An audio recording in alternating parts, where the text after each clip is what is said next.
Hi, I'm Dr. Bertice Berry, and I need to tell you this story. Black people can't swim.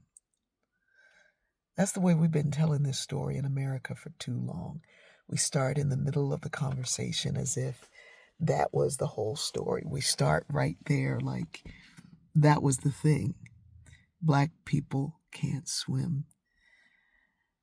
Most people learn to swim from their parents teaching them how to swim in a swimming pool. And in America, most people learn to swim in public swimming pools. But Black people were not allowed to swim in those public swimming pools. Bleach was poured in the pool on top of them. They were taken out, all kinds of amazing things. And then when white flight happened, and those public pools that were now in areas that were predominantly Black, the pools were actually closed down. Now, everybody in my family can swim. The reason we can swim is because we had an all-Black swimming pool in our neighborhood.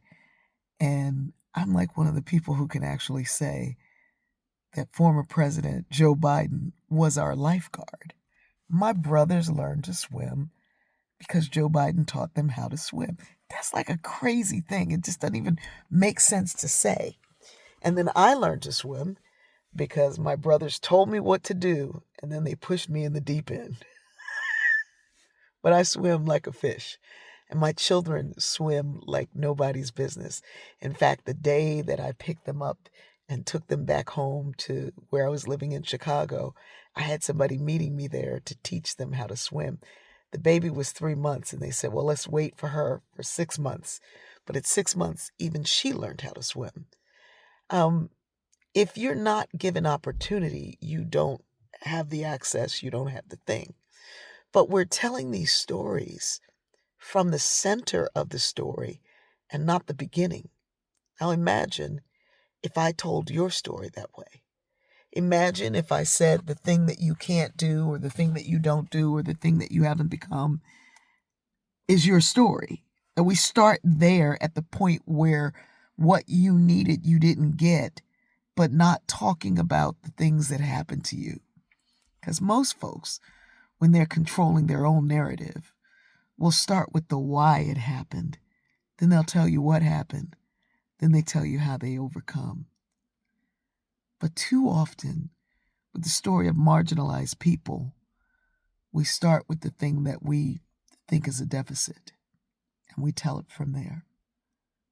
Black people can't swim is very different from our parents and their parents were not given the opportunity to swim. And the places that they did swim, for me, it was Lum's Pond or the lake or some ocean or some water that kids could literally drown in if they didn't have the skills. And every summer, children would drown because the skills were lacking and the tides were high and there was a pull and a rip tide and a current and all these things that we don't account for. We're not afraid of water. Given the access and the opportunity, people will do what I do, which is every time I go to the ocean, it doesn't matter what I'm wearing or what I have on. I walk out in that water, and I thank God for my ancestors who travailed and persevered and somehow made it through. The water brought us here, the water will take us home. And I'm a swimmer's swimmer because my story does not start with can't. I love you.